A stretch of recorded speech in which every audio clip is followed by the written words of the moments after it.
Bonjour et bienvenue à Un jardin en nous. Ici Louise Arcan. On travaille enfin à l'extérieur. On parlera des premiers travaux à effectuer au printemps.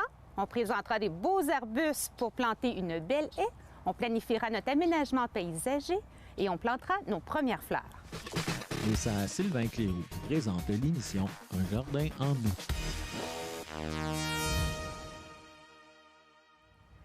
Je me retrouve présentement à l'extérieur avec mon ami Alain Gobeil de chez Fafard. Bonjour Alain! Bon matin, Louise. Bon matin. Alors, on est prêt à commencer les premiers travaux du printemps. Par quoi qu'on commence? Bien, la première des choses, finalement, on est rendu là. Hein? La première des choses, c'est d'enlever nos protections hivernales. À l'automne dernier, on a installé des clôtures à neige, des protecteurs à mulot, des cônes à rosier, toutes sortes d'affaires comme ça. Il s'agit de les enlever tout d'abord.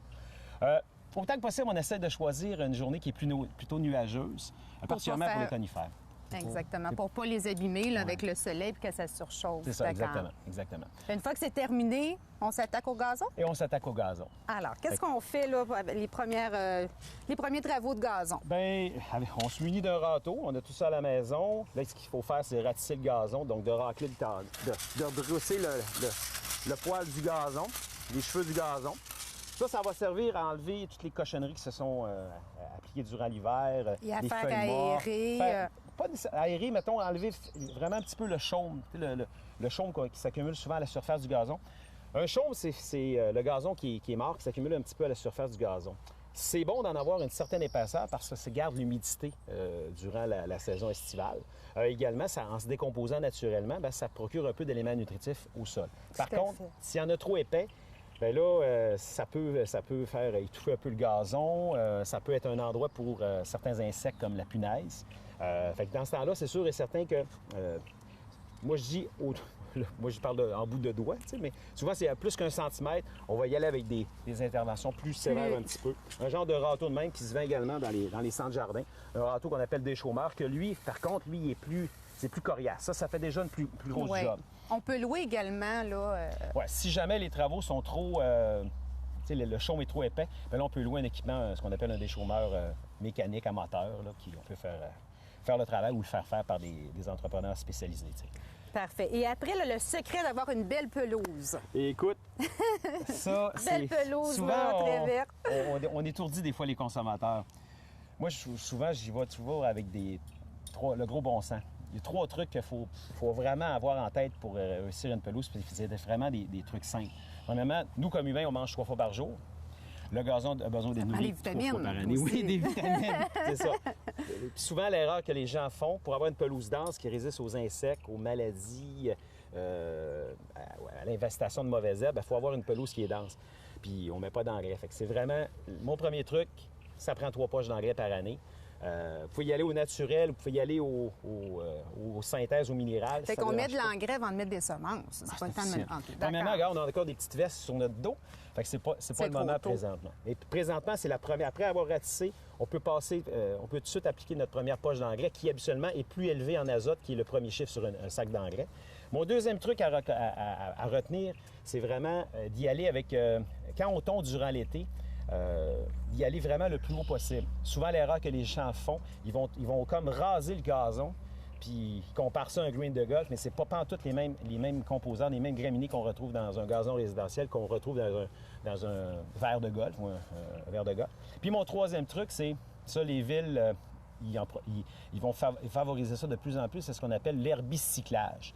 C'est dans le sens, au lieu de ramasser son gazon, oui, mon père me disait toujours, si on laisse le gazon sur notre terrain, là, ça donne des apports nutritifs au gazon. C'est-tu le pourcentage qu'on ramène comme ça en éléments nutritifs? 20 T'étais quasiment dans le milieu, à peu près 25 Oh, fait que t'avais vraiment la bonne réponse. Fait que ça, c'est vraiment super. Fait que quand on est prêt là, à appliquer l'engrais, on fait ça comment? Écoute... Avec un épandeur? Un épandeur, okay. On demande conseil auprès de chez vous, d'un centre jardin, de la quantité que ça prend, premièrement. On met la moitié de l'engrais dans l'épandeur. On va tout simplement appliquer l'engrais d'une direction. Après ça, on va vider la poche, le restant de la poche dans l'épandeur, et on va y aller dans l'autre épandeur, dans l'autre sens. C'est indiqué sur les emballages à l'endos des sacs. Ça nous permet justement d'avoir une couverture vraiment uniforme, totale et tout ça. Parfait. Moi, ma préférence, ici, vous avez Fait des que c'est les trois Ouais, c'est ça. engrais. Les chiffres sont écrits dessus aussi. Moi, j'aime Fait bien que les c'est- engrais naturels parce que les engrais naturels, souvent, ils vont nourrir le sol qui, lui, va nourrir le gazon. Puis ça fait une croissance qui est plus homogène, uniforme.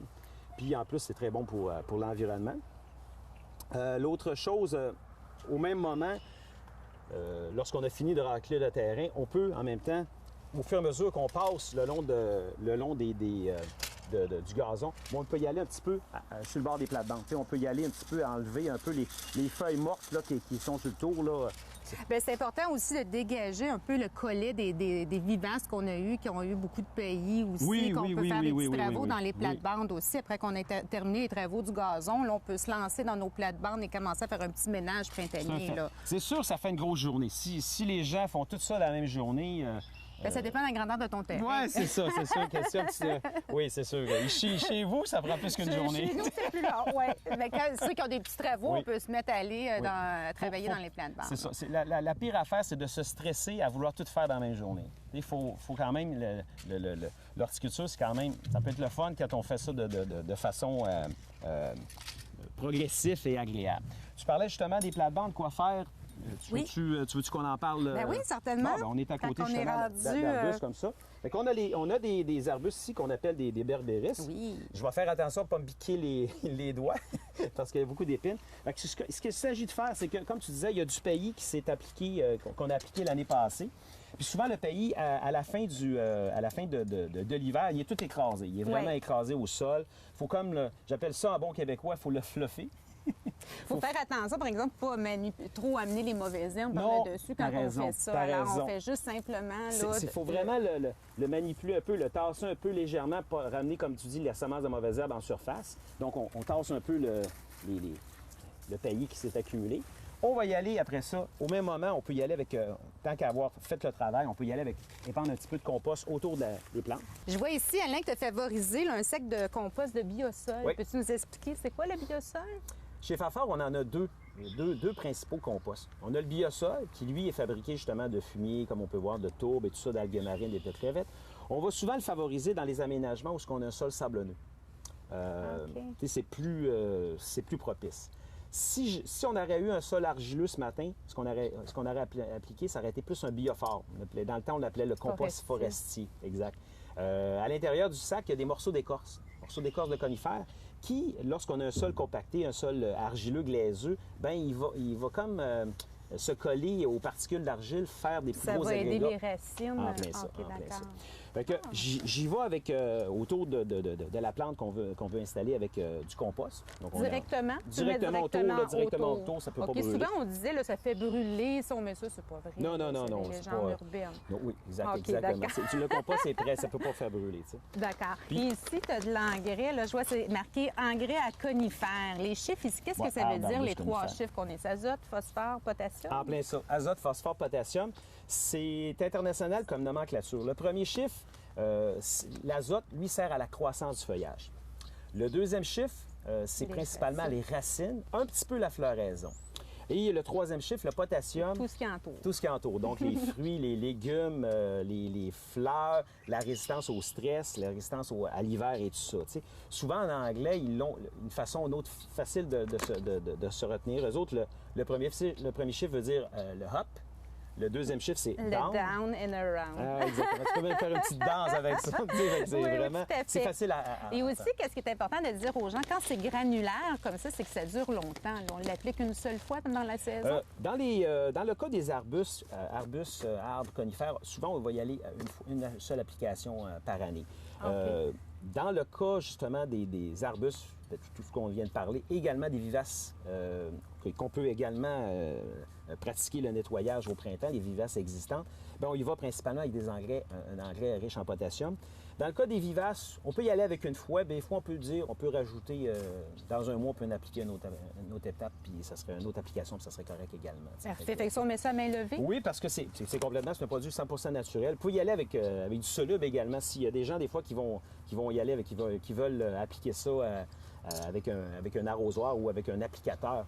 Mais souvent, le plein d'eau la plus populaire maintenant, c'est vraiment le granulaire, là, est vraiment intéressant. Bien, merci beaucoup, Alain. On a encore beaucoup de travaux à faire. Oui, on commence notre journée. Là, Mais je te souhaite une très belle saison. Merci beaucoup, Louise. Merci beaucoup.